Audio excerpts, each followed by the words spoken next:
The air was warm that summer morning when a boy named Aaron stood at the edge of the village square, his hands clenched and his heart racing.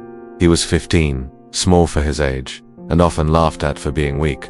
The older boys mocked him whenever he tried to join their games or chores, calling him Fragile Aaron as if weakness was stitched into his very skin. One morning, as he passed through the market, he noticed a huge stone sitting in the middle of the path. It had rolled down from the hill after last night's storm.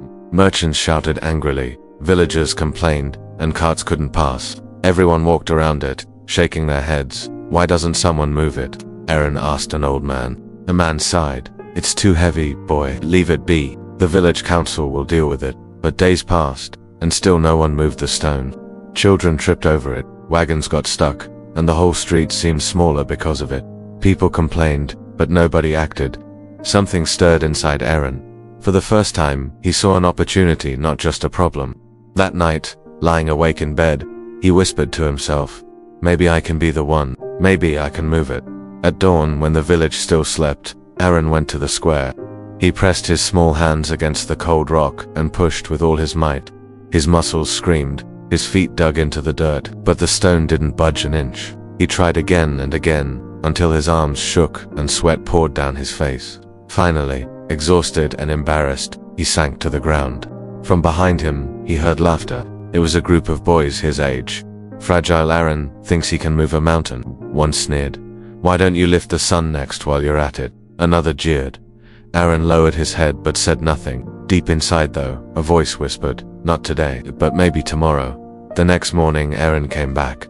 Again he pushed. Again he failed. But he refused to give up. He returned every day. At first, villagers mocked him. Some even told him he was wasting his time. But Aaron noticed something. Though the stone didn't move much, every day he grew a little stronger.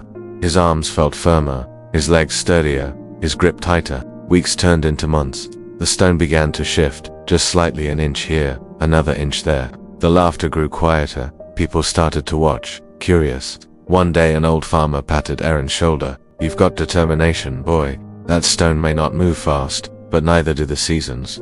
And yet they change." Aaron smiled faintly. It was the first encouragement he'd heard. Nearly a year later, after countless failures, scraped hands and bruised knees, Aaron leaned into the stone with every ounce of strength. His muscles strained, his teeth clenched, and his heart thundered like a drum. And then it rolled. The stone shifted, then tumbled slightly out of the path. Dust rose into the air. For a moment, silence hung in the square, and the villagers erupted into cheers. Aaron moved it, there and moved it. He's stronger than all of us. The very people who once mocked him now clapped him on the back and praised his persistence. Aaron stood tall, chest heaving, eyes shining, not because he had moved the stone, but because he had proven something deeper. He had proven that strength is not given, it is built. From that day on, Aaron was no longer Fragile Aaron. He was the boy who carried the stone. People admired him not only for his strength, but for his perseverance. But Aaron himself carried a quieter victory. He had learned that success is not about being the fastest, the strongest, or the most talented at the start.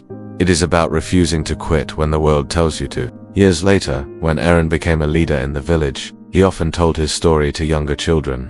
He would point to the very place where the stone once sat and say, "Every obstacle you see in your path is not there to stop you, it is there to strengthen you. If you keep pushing, one day you'll realize the stone wasn't blocking your way, it was building you."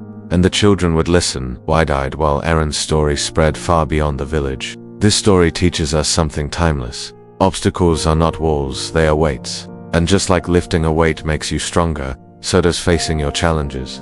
Most people walk around their problems, complain about them, or wait for someone else to solve them. But those who grow, who transform, are the ones who push against the stone day after day, even when it doesn't move. Because in the end, it is not the stone that changes, it is you. Thank you for watching this story on Motivoons. If you found value in it, don't forget to like, share, and subscribe for more inspiring stories that fuel your heart and mind. Together, let's keep moving our stones.